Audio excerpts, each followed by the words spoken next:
देश की वीरता की मिसाल है राजस्थान का चित्तौड़गढ़। नमस्कार दोस्तों, स्वागत है आपका गुज्जू इन वर्ल्ड में। और आज मैं आया हूँ चित्तौड़गढ़ में। तो आज के वीडियो में हम जानेंगे कि चित्तौड़गढ़ कैसे पहुँचे, यहाँ पे घूमने के कौन से टूरिस्ट प्लेस है, यहाँ पे रुकने की क्या व्यवस्था है, यहाँ पे खाना कहाँ खाए, ये सारी चीज़ें आज के इस वीडियो में मैं आपको बताने वाला हूँ दोस्तों। तो बिना रुके स्टार्ट करते हैं चित्तौड़गढ़ की यात्रा। तो दोस्तों सबसे पहले हम बात करेंगे चित्तौड़गढ़ कैसे पहुंचे। तो दोस्तों अगर आप ट्रेन से आना चाहते हैं तो चित्तौड़गढ़ में रेलवे स्टेशन मौजूद है जो देश के सभी बड़े रेलवे स्टेशन से कनेक्टेड है। अगर आप चित्तौड़गढ़ बाय फ्लाइट से आना चाहते हैं तो चित्तौड़गढ़ का नजदीकी एयरपोर्ट उदयपुर एयरपोर्ट है जो यहाँ से 70 किलोमीटर की दूरी पर स्थित है। यदि आप बस से आना चाहते हैं तो राजस्थान की हर बड़ी सिटी से चित्तौड़गढ़ के लिए बस अवेलेबल है, या फिर आप अपने पर्सनल व्हीकल लेके भी यहाँ तक पहुँच सकते हैं। तो अब बात करते हैं चित्तौड़गढ़ में कहाँ रुके, होटल बुकिंग कहाँ करें। चित्तौड़गढ़ में आपको अपने बजट के हिसाब से होटल मिल जाएगी। चित्तौड़गढ़ में कई सारी होटलें आपको मिल जाएगी जो 1000 रुपए से स्टार्ट होके आप अपने बजट के हिसाब से रूम बुक कर सकते हैं। तो ये हुई नीचे की बात। और यदि आप चित्तौड़गढ़ फोर्ट में रुकना चाहते हैं तो एक बेस्ट ऑप्शन है आपके लिए, जहां पर आप 1500 रुपए में बहुत बढ़िया जगह पे रुक सकते हैं। चित्तौड़गढ़ फोर्ट में एंटर होते ही लेफ्ट साइड में होटल फोर्ट हवेली स्थित है, जहां पर रहने का आपको अलग ही आनंद आएगा। होटल के सामने पार्किंग भी अवेलेबल है, तो आप अपनी गाड़ी भी यहाँ पे पार्क कर सकते हैं। दोस्तों चलते हैं होटल के अंदर और अंदर जाके देखते हैं कि होटल हवेली कैसी है। तो दोस्तों ये रिसेप्शन है और यहाँ पे नंबर भी दिया हुआ है होटल का। और चलिए ऊपर चलते हैं और ऊपर जाके रूम देखते हैं।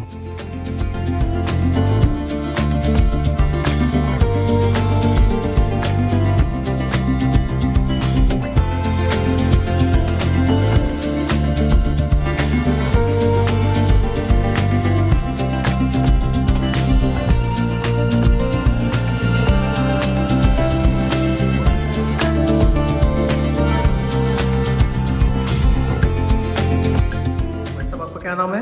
महेंद्र नाम। और ये होटल का नाम? फोर्ट हवेली।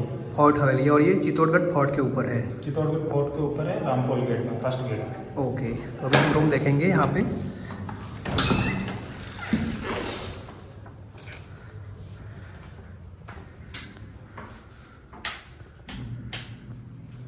यह अलमारी है, यहाँ पे आप कपड़े वगैरह बैग सब रख सकते हैं। टीवी भी अवेलेबल है इसमें। और ये डबल बेड है और इस एसी वाला रूम है ये। और टॉयलेट बाथरूम है जो अटैच है, जो नीट एंड क्लीन है।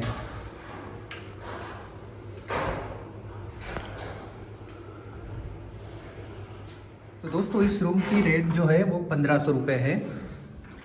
और एक और रूम आपको दिखा देता हूँ मैं। डबल बेड है, सेम ही है ना ये दोनों? ये उससे बड़ा है। ये उससे बड़ा है, छोटा। इसका क्या रेट है? ये 1800। ये 1800 का है।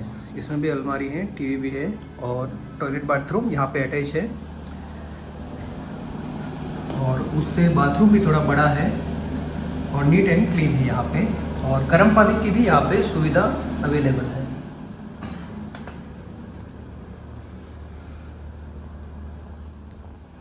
तो भैया ने हमको 2 रूम दिखा दिए हैं। तो मैं पूछना चाहता हूँ कि यहाँ पे ये जो रेट है जो फिक्स रहेगा या फिर सीजन के हिसाब से चेंज होता रहता है? रेट दीपावली के टाइम में 2000 हो जाते हैं।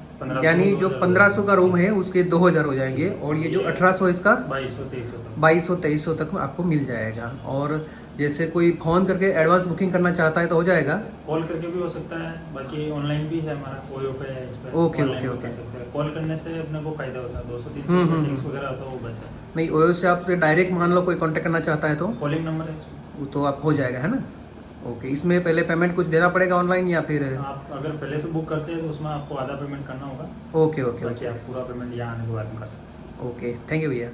तो दोस्तों यहाँ पे एक रेस्टोरेंट भी बनी हुई है रूफ टॉप पे, तो वहाँ पे आप ब्रेकफास्ट, लंच और डिनर कर सकते हैं। तो चलिए दोस्तों आपको वो भी दिखा देता हूँ। तो देखिए दोस्तों, शानदार रेस्टोरेंट का नज़ारा आपको दिख रहा है। और नाइट में यहाँ पे डिनर करने का मज़ा ही कुछ और है, क्योंकि यहाँ से चित्तौड़ का पूरा व्यू दिखता है।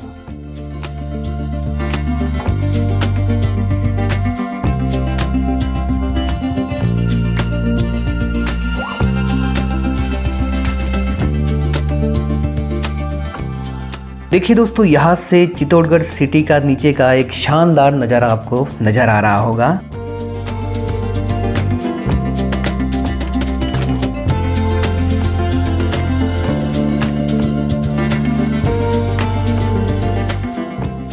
इसके अलावा यहाँ पर आपको खाना खाने के लिए आपको बहुत सारी रेस्टोरेंट मिल जाएगी, जहाँ पर आप अपने बजट के हिसाब से खाना खा सकते हैं।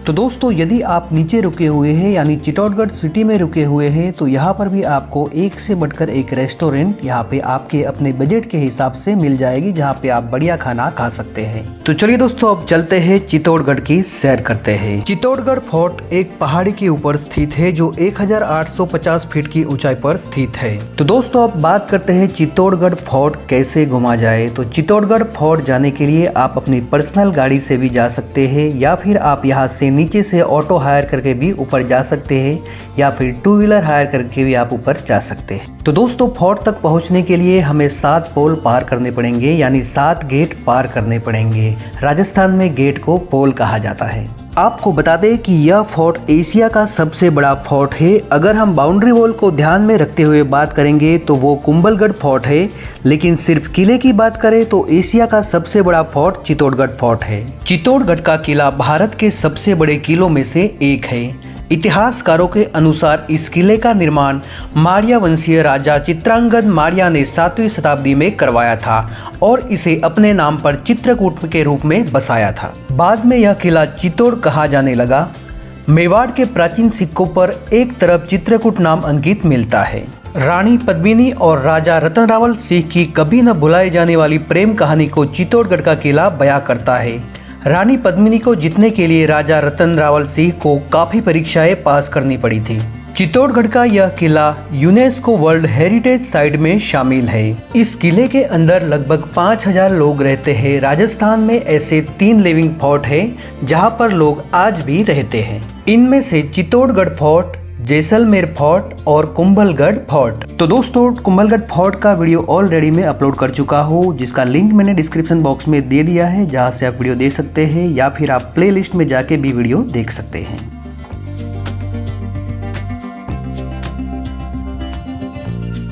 तो दोस्तों, अभी हम 6ठा गेट क्रॉस कर चुके हैं और 7वां गेट क्रॉस करके हम महल के अंदर एंटर होंगे। तो दोस्तों, सामने टिकट काउंटर है जहां से हमने 40 रुपया पर पर्सन टिकट ले ली है। यहां से आप फोर्ट विजिट करने के लिए साथ में एक गाइड भी ले सकते हैं और हमने भी एक गाइड ले लिया है। गाइड का मोबाइल नंबर मैंने डिस्क्रिप्शन बॉक्स में दे दिया है, तो आप जब भी चित्तौड़गढ़ फोर्ट विजिट करने आते हैं तो इस गाइड को कॉल करके आप साथ में ले सकते हैं।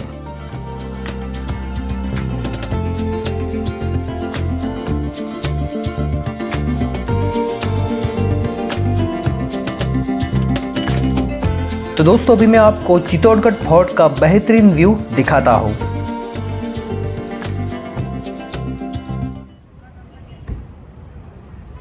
ये चित्तौड़गढ़ सिटी है जो आप मेरी बैक साइड में देख रहे हैं। तो चलिए दोस्तों, चलते हैं आगे के लोकेशन पे। और सामने जो स्ट्रक्चर दिख रहा है वो कुंभा महल है। राणा उदय सिंह का जन्म इसी महल में हुआ था। पन्नादाई ने उदय सिंह को बचाने के लिए अपने पुत्र का बलिदान दिया था और उदय सिंह को कुंभलगढ़ फोर्ट पहुंचा दिया था। सामने जो आप टनल देख रहे हैं वो यहाँ से 1.5 किलोमीटर दूर गौमुख तक जाती है। महारानी पद्मिनी ने इसी टनल के अंदर जौहर किया था और 16,000 औरतों का जौहर स्थल हम आगे देखेंगे।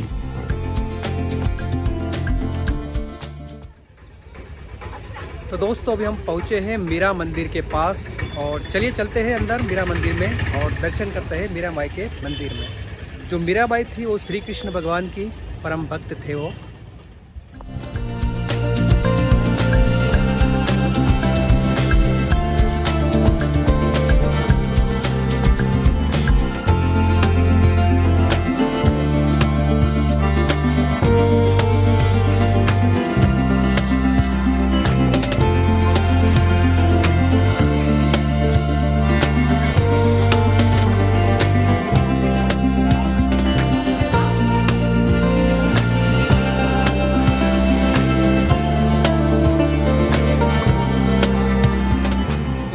आप मेरी बैक साइड में जो मंदिर देख रहे हैं वो मीराबाई मंदिर है और इसी स्थान पर मीराबाई ने जहर पिया था, विष पिया था, जो अमृत हो गया था।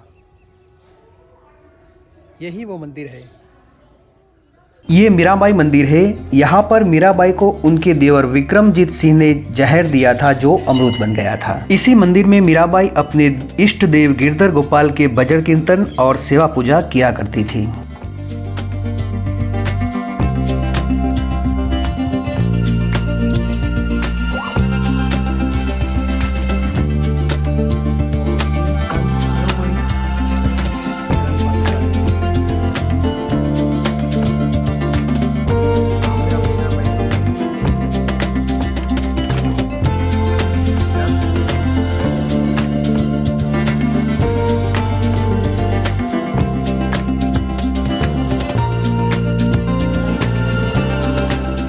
मीराबाई मंदिर के दर्शन अभी हम कर चुके हैं और अभी हम आगे चलते हैं।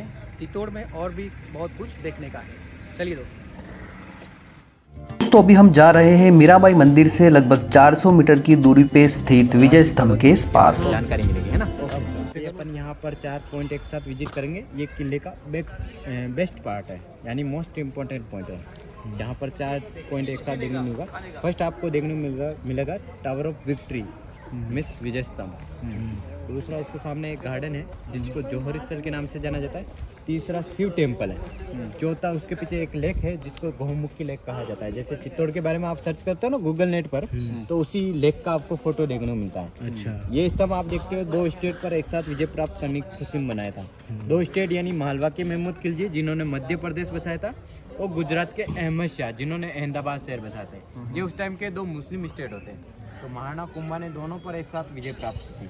और ये युद्ध होता है ना, एमपी के पास एक जगह पड़ती है सारंगपुर। इसको सारंगपुर का युद्ध कहा जाता है। तो सारंगपुर का जो युद्ध होता है वो विजय कर लेते और उसी विजय का सेलिब्रेट करने के लिए विजय स्तंभ का निर्माण होता है। 1448 में इसका निर्माण होता है। 10 साल इसको बनने में लगे थे और उस जमाने के अंदर 90 लाख का खर्चा आया था ये बनाने में। हाँ, अपने हिंदू धर्म में 9 ग्रह होता है ना, 9 ग्रह के आधार पर 9 फ्लोर बनवा। इसका हाइट है 122 फीट। चढ़ने के लिए घुमावदार सीढ़ियाँ बनावा 157 स्टेप बने हुए। और ये विष्णु जी को समर्पित है। विष्णु जी के जितने भी अवतार है अंदर बाहर इनकी मूर्तियाँ देखने मिलती है ना। तो ये विष्णु स्तंभ या विजय स्तंभ के नाम से जाना जाता है। जैसे राजस्थान की पुलिस होती है ना, उसके बाएं शोल्डर पे इसका लोगो देखने मिलता है, मोना विजय स्तंभ का, है ना, क्योंकि ये राजस्थान का गौरव है और चित्तौड़गढ़ का शान है। और राजस्थान का अजायब घर भी कहा जाता है, यानी मूर्तियों का संग्रहालय, है ना, क्योंकि यहाँ पर टोटल 32,000 मूर्तियों का संग्रह है। आपको जा सकते हैं। अभी 2020 में बंद कर दिया गया, कोरोना का समय था ना, इसके अंदर स्पेस बहुत कम है और टूरिस्ट लोग कोरोना के बाद बहुत ज़्यादा आने लगे हैं, तो अंदर स्पेस बहुत कम है, तो उनका समय बचाने। दोस्तों, अभी मैं पहुंचा हूँ विजय स्तंभ के पास और यहाँ से अभी हम जा रहे हैं जौहर करके एक जगह है जहाँ पे यहाँ की जो रानी पद्मावती थी उन्होंने जौहर किया था उस जगह पे, वहीं पे अभी हम जा रहे हैं। और आप मेरी बैक साइड में जो देख रहे हो वो विजय स्तंभ है।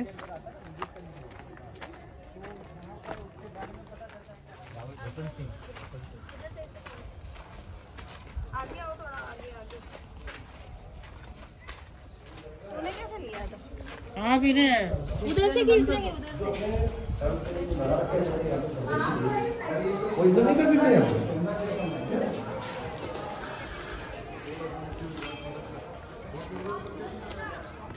आ जाओ भाई फटाफट। अभी सामने जो आप गार्डन आप देख रहे हो ना, हाँ, इसको जौहर स्थल के नाम से जाना जाता है। जौहर स्थल गवर्नमेंट ने इसको माना है क्योंकि वो यहाँ पर शोध करते हैं ना, तो उनको बहुत सारी यहाँ पर उनके महिलाओं के ऑर्नामेंट्स मिलते हैं, जैसे मंदिरों के टूटे हुए पार्ट्स वगैरह, तो ये सारे उनको प्राप्त होते हैं। तो मंदिरों के टूटे हुए पार्ट्स को बाहर निकाला जाता है और राख हड्डियों को ही रहने देते हैं, क्योंकि इतिहास के साथ छेड़छाड़ नहीं किया गया। तो उन्होंने क्या किया, इसको मिट्टी से भर दिया गया और एक गार्डन का रूप दे दिया और एक छोटा सा हवन वेदी का छोड़ देते हैं। जो महाराणा प्रताप के वंशज है ना, साल में एक बार आते हैं, अपनी जो वीरांगना होती है उनको आत्मा की शांति के लिए यहाँ पर हवन की यज्ञ करवाते हैं। 3 बार जो हुआ था ना, सबसे पहले रानी पद्मिनी ने किया था 1303 के अंदर। उस टाइम शासन काल होता रावल रतन सिंह का, और रावल रतन सिंह की वाइफ होती रानी पद्मिनी। उनकी सुंदरता के बारे में कहा जाता है वो इतनी सुंदर होती, पानी पीती पान खाती तो उनके गले से दिखाई देता। तो अलाउद्दीन खिलजी उसी सुंदरता के बारे में सुनकर आता है, तो रानी पद्मिनी ने अपनी वियोग में, अपने हस्बैंड के वियोग में यहाँ पर जिंदा आग में कूद गई थी, अग्नि स्नान कर दिया था, जिसको जौहर कहा जाता है। तो सबसे पहले चित्तौड़ के अंदर रानी पद्मिनी ने जोर किया था 16,000 लेडीज के साथ। दूसरी बार मतलब वो 16,000 वो भी साथ में सबने किया था। हाँ, सारी लेडीज थी। यहाँ पर ये किला है ना, एक पूरा नगर की तरह बसा था। जैसे आप जिस तरफ से आए ना, ये सिटी वगैरह सारी इस किले के अंदर थी, तो एक पूरा नगर था। तो उस टाइम जितनी भी महिलाएं थी वो इस जगह एकत्रित होकर युद्ध का जो भी परिणाम होता है, जिससे सारे राजपूत लोग मारे जाते हैं, तो दुश्मन सैनिक कभी भी एंट्री करेंगे ना, तो उनकी बॉडी के साथ दुष्कर्म करेंगे, तो उनकी पवित्रता को बचाने के लिए और आने वाली पीढ़ी, जैसे लेडीज की जो पीढ़ी रहेगी, वो सर उठाकर जी सके, कलंक न लगे, कलंक न लगे, इसलिए उन्होंने अग्नि स्नान करना पसंद। हर साल उनकी याद में यहाँ पर जोहर उत्सव मनाया जाता है। होली के बाद पहली एकादशी आती है, उसे पाप मोचिनी बोलते हैं और यहाँ पर उस दिन यज्ञ किया जाता है। पहले यहाँ पर 50 से 60 फीट गहरा खड्डा था, बाद में गवर्नमेंट ने इसे बंद करवा दिया। खड्डा को भरने से पहले यहाँ पर साफ सफाई की गई थी, जहाँ से कुछ हड्डियाँ और कुछ लेडीज के गहने यानी ज्वेलरी यहाँ से प्राप्त हुई थी। बनाए गए ब्रह्मा विष्णु महेश, जीओडी गॉड बोलते हैं ना, तो गॉड का फुल फॉर्म होता है जनरेटर, ऑपरेटर और डिस्ट्रॉइंग, है ना। बाद में मंदिर का निर्माण होता है। पहले मंदिर बनता है, उसके बाद मूर्ति स्थापित करते हैं ना अपन। यहाँ पर उसका विपरीत हुआ था, उल्टा हुआ था। तो 11वीं शताब्दी में इसका मंदिर का निर्माण होता है। इसका फ्रंट का डिजाइन है गुजरात के सोमनाथपुरी का, बैक का एमपी का खजुराहो के टेम्पल के बारे में सुना होगा, उसी का डिजाइन देखने को मिलता है। और ये वर्ल्ड का सुंदर टेम्पल होने के कारण उसका फर्स्ट का पिलर आप देखते हो ना, उसके अंदर एक काला पत्थर देखने को मिलता है, क्योंकि ये राजस्थान का सबसे सुंदर टेम्पल मैंने बताया ना। तो इसको नजर ना लगे इसलिए इसको काला पत्थर लगाया गया। लेकिन कहते हैं उस जमाने के अंदर मुगलों की नजर लग जाती है। तो अभी अपन सारे चीज़ें यहाँ पर विजिट करेंगे ना, वो आपको डैमेज पार्ट में मिलेंगे, टूटे हुए पार्ट। तो दोस्तों अभी मैं जा रहा हूँ शिव जी टेम्पल पे, जहाँ पे ब्रह्मा विष्णु और महेश का एक शिव मंदिर है, जो आप मेरी बैक साइड में देख रहे हैं। देखिए यही शिव टेम्पल है जो ब्रह्मा विष्णु और महेश का है। तो चलिए दोस्तों अंदर जाते हैं, दर्शन करते हैं। यदि अंदर वीडियोग्राफी अवेलेबल होगी तो आपको दर्शन करवाऊंगा, नहीं तो मैं खुद करके आ जाऊंगा। इस मंदिर का निर्माण 11 सेंचुरी में राजा भोज ने करवाया था। ये वही राजा भोज है जिनके नाम पर एक कहावत है, कहा राजा भोज कहा गंगू तैली। एमपी में राजा भोज थे, उनका दोस्त था गंगू तैली। राजा भोज ने गंगू तैली को एक दिन का राजा बनाया था, वहीं से कहावत चली, कहा राजा भोज कहा गंगू तैली। 11 सेंचुरी में राजा भोज ने इस मंदिर को बनवाया था, बाद में अलाउद्दीन ने इस मंदिर को तोड़ दिया था। इसके बाद राणा मोकल ने 1428 में इस मंदिर को रिपेयर किया था। समाधीश्वर मंदिर में 9 फीट लंबे एक पत्थर पे त्रिमूर्ति बनी हुई है, ब्रह्मा विष्णु और महेश की, और यह मंदिर 1000 साल पुराना माना जाता है। तो दोस्तों आप मेरी बैक साइड में जो कुंड देख रहे हैं वो गौमुखी कुंड है, और इसमें हर साल ये पानी भरा रहता है। इसमें स्रोत पानी का कहाँ से आ रहा है वो आज तक कोई जान नहीं पाया है। और इस कुंड की और एक खासियत है कि ये ठंडी में ये पानी गर्म रहता है और गर्मियों में ये पानी ठंडा रहता है। उस टाइम पे राजा महाराजाओं के टाइम पे जो यहाँ की जो महारानियाँ थी वो इसी कुंड में स्नान करती थी। तो दोस्तों गूगल में आप चित्तौड़गढ़ फोर्ट सर्च करोगे तो इसी कुंड का फोटो आपको देखने को मिलेगा। राजघराने की सभी रानियां यहाँ पर नहाने आती थी। कुंभा महल में जो टनल बनी हुई है उसी टनल में होके रानियां यहाँ पर आती थी और नहाकर शिव जी की पूजा करके यहाँ से वापस पैलेस जाती थी। सामने शिव जी का मंदिर है और शिव जी के मंदिर में एक जलधारा शिवलिंग के ऊपर गिरती है। तो चलिए दोस्तों चलते हैं मंदिर में। तो देखिए दोस्तों हजारों सालों से यहाँ पर जलधारा गिर रही है जो आज तक बंद नहीं हुई है। इस जलधारा के नीचे शिवलिंग स्थित है। सुरंग का जो रास्ता था वो इसी जगह से निकलता था, जिसको अभी बंद कर दिया गया है। तो राजघराने की महिलाएं इसी रास्ते से आती थी और इसी रास्ते से सुरंग के जरिए वापस अपने महल जाती थी। और यहाँ पर आप देख रहे हैं कि सामने रानी पद्मिनी की काल्पनिक एक मूर्ति बनाई गई थी उस टाइम पे। दोस्तों चित्तौड़गढ़ के किले में कई रहस्य छुपे हुए हैं। तो दोस्तों अभी हम जा रहे हैं पद्मिनी पैलेस और रास्ते में पड़ेगा कालिका माता का मंदिर, तो काली माता के भी हम दर्शन करेंगे।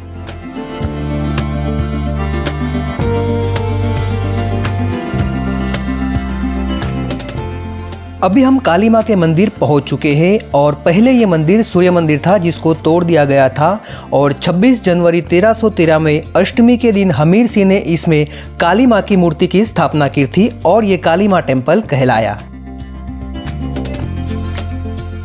दोस्तों अभी हम पहुंचे हैं पद्मिनी पैलेस और पद्मिनी पैलेस को देखते हुए हम यहाँ की हिस्ट्री के बारे में जानेंगे।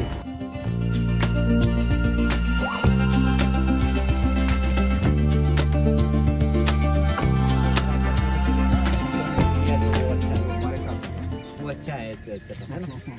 ये सामने जो आप देखते हो ना, ये रानी पद्मिनी का समर पैलेस है, जल महल कहा जाता है। तो ये रानी के लिए बनाया गया था, उनको गिफ्ट किया गया था।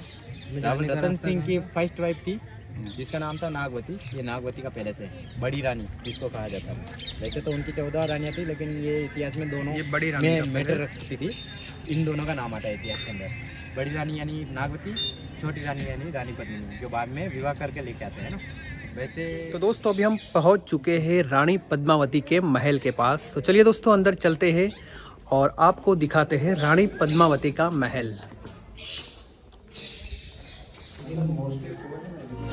अलाउद्दीन खिजली ने 1299 में चित्तौड़गढ़ के ऊपर अटैक किया था, लेकिन वो हार कर वापस दिल्ली चले गए थे। अलाउद्दीन खिजली सेकंड टाइम पे यहाँ पे आए और उन्होंने किले को चारों ओर से घेर लिया था, लेकिन वो किले के अंदर नहीं पहुँच पाए थे क्योंकि ये अवैध किला है। खिजली ने पहाड़ी को चारों ओर से घेर लिया था। अलाउद्दीन ने महल में घुसने के लिए एक चाल चली। उन्होंने राजा रतन सिंह को बताया कि हम दिल्ली के सुल्तान हैं, हमें 100-200 सैनिकों के साथ महल के अंदर आने दीजिए, हम घूमकर वापस निकल जाएंगे और हमारी इज्जत भी बच जाएगी। राजा रतन सिंह ने अलाउद्दीन की शर्त को स्वीकारा और उन्हें महल के अंदर आने दिया और उनका स्वागत भी किया और खाना भी खिलाया। लेकिन अलाउद्दीन के इरादे नेक नहीं थे। उन्होंने राजा रतन सिंह को धोखे से गिरफ्तार कर लिया और वो नीचे ले गए। अलाउद्दीन ने महल में संदेशा पहुंचाया कि यदि राजा रतन सिंह को वापस चाहिए तो आपको रानी पद्मिनी को यहाँ पे भेजना पड़ेगा। आप पद्मिनी को भेज दीजिए और राजा रतन सिंह को ले जाइए।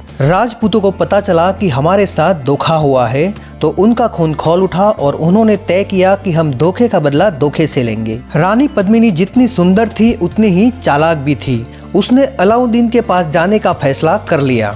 रानी पद्मिनी ने अलाउद्दीन को मैसेज दिया कि वो आने के लिए तैयार है, लेकिन उसकी 2 शर्तें उसको मंजूर रखनी पड़ेगी। पहली शर्त ये थी कि वो अपने साथ 800 दासियों को लेकर आएगी और दासियों की पालकी में पर्दा कोई नहीं हटाएगा, क्योंकि उस टाइम पे पर्दा प्रथा थी। उस टाइम में महिलाएं किसी को अपना चेहरा नहीं दिखाती थी और वो पर्दे में रहती थी। और दूसरी शर्त ये थी कि मैं अपने पति से आखिरी बार मिलना चाहूंगी। अलाउद्दीन ने रानी पद्मिनी की दोनों शर्तें स्वीकार कर ली। रानी पद्मिनी ने चाल चली। 800 पालकी की व्यवस्था की गई। हर पालकी को उठाने वाला एक सूरवीर योद्धा था और दासियों के बदले उस जगह पर भी सूरवीर योद्धा को बिठाया गया था। सारी सेना का नेतृत्व गोरा कर रहे थे, तो गोरा के नेतृत्व में पद्मिनी की पालकी में गोरा खुद बैठ गए। महल से नीचे आते हुए पालकी को देखकर अलाउद्दीन खुश हो गया कि रानी पद्मिनी अब आ गई। पद्मिनी की पालकी सीधी रतन सिंह के पास पहुंची। गोरा ने पालकी से उतर के राजा रतन सिंह को प्लानिंग समझाया। बादल 2 घोड़े लेके पहले से ही तैयार था। राजा को घोड़े पे बिठाया और वो निकल गए और युद्ध का शंख बजा दिया। सारे राजपूत की सेनाएं अलाउद्दीन खिजली के ऊपर टूट पड़ी और हार के अलाउद्दीन खिजली वापस दिल्ली चला गया। और कुछ सालों के बाद अलाउद्दीन खिजली फिर से बहुत बड़ी फौज लेकर आ गया। अलाउद्दीन की सेना राजा रतन सिंह की सेना से कई गुना ज्यादा थी। राजा रतन सिंह के साथ सभी राजपूतों ने केसरिया धारण कर लिया और सब वीर गति को प्राप्त हुए और रानी पद्मिनी ने 16,000 महिलाओं के साथ जौहर कर लिया। दोस्तों जौहर का मतलब आप जानते होंगे, फिर भी आप मैं बता देता हूँ कि जहाँ पर राजा हार जाता है या वीर गति को प्राप्त कर लेता है, वहाँ की रानियाँ अपनी इज्जत को बचाने के लिए वो अग्नि जला के उसमें कूद जाती है, अपने आप को अग्नि में समर्पित कर देती हैं। चित्तौड़गढ़ फोर्ट राजपूतों के बलिदान की धरती है, शूरवीरों की धरती है। तो दोस्तों नीचे आपको एक खुला मैदान दिख रहा है, तो ये उस जमाने की युद्ध भूमि है। अलाउद्दीन खिजली की सेना यहाँ पे खड़ी थी नीचे, यानी चित्तौड़गढ़ को यहाँ से घेरा था उन्होंने।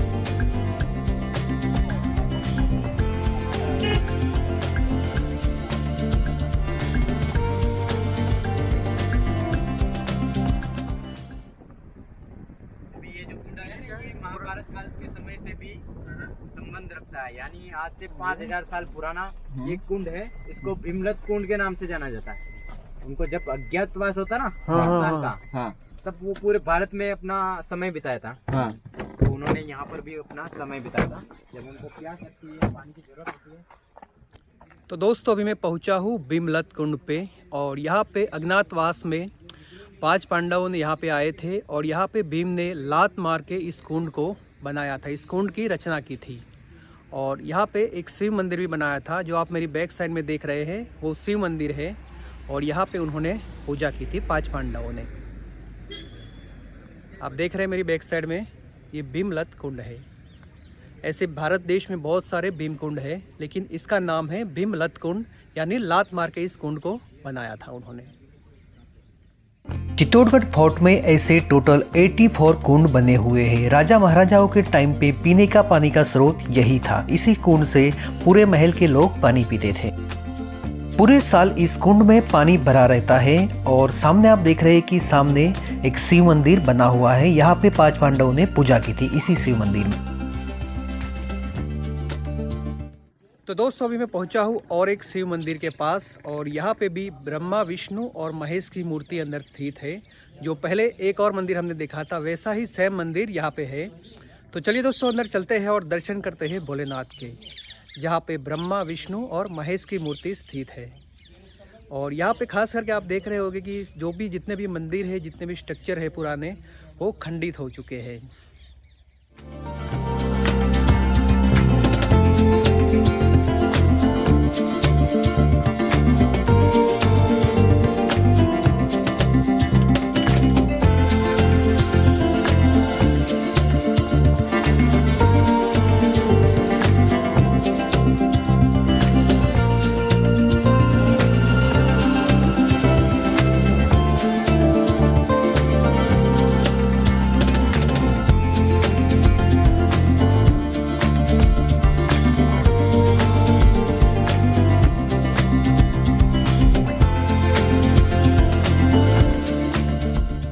यह मंदिर चित्रांगद माड़िया ने बनवाया था।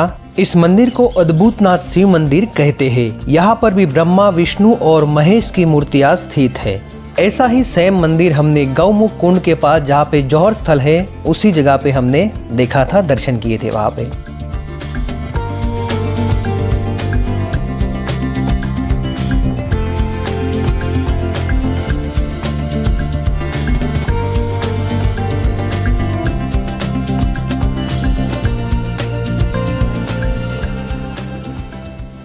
एक चीज़ और है दोस्तों कि यहाँ पे ये जो चित्तौड़गढ़ का जो फोर्ट है वो 700 एकड़ में फैला हुआ है। ये कोई छोटा सा फोर्ट नहीं है। और यहाँ पे आप बाय रोड 13 किलोमीटर तक जा सकते हैं फोर्ट के ऊपर चढ़ने के बाद। और यहाँ पे आप अपनी पर्सनल गाड़ी, कार लेके भी आप आ सकते हैं। और आपके पास यदि कार नहीं है तो बाय ऑटो से भी आप यहाँ पे घूम सकते हैं।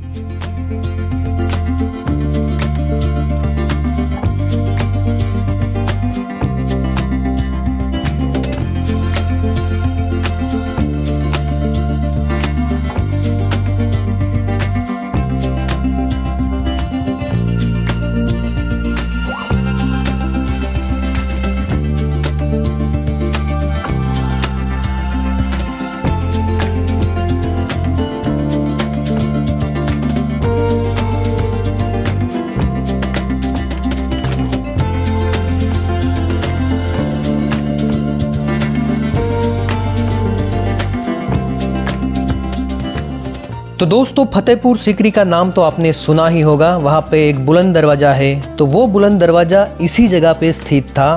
फतेहपुर सीकरी में जो दरवाज़ा लगा है वो यहाँ पर हुआ करता था। अकबर ने उस दरवाजे को यहाँ से निकाल कर फतेहपुर सीकरी में लगवाया था।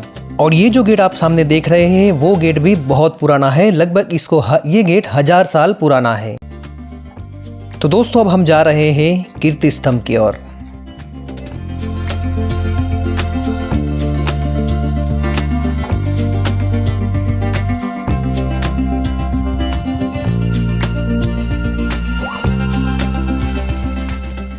दोस्तों अभी मैं आ चुका हूँ कीर्ति स्तंभ के पास, और आप मेरे बैक साइड में जो देख रहे हो कीर्ति स्तंभ है, और इसके बगल में ही एक जैन मंदिर भी बना हुआ है।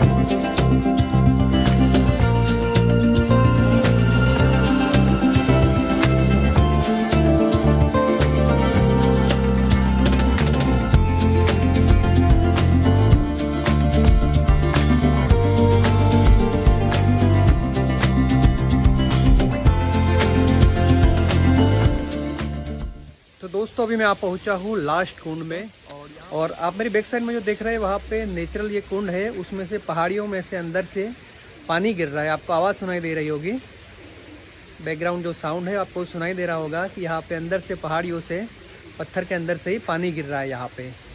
और ये 12 महीना इस कुंड में पानी भरा रहता है।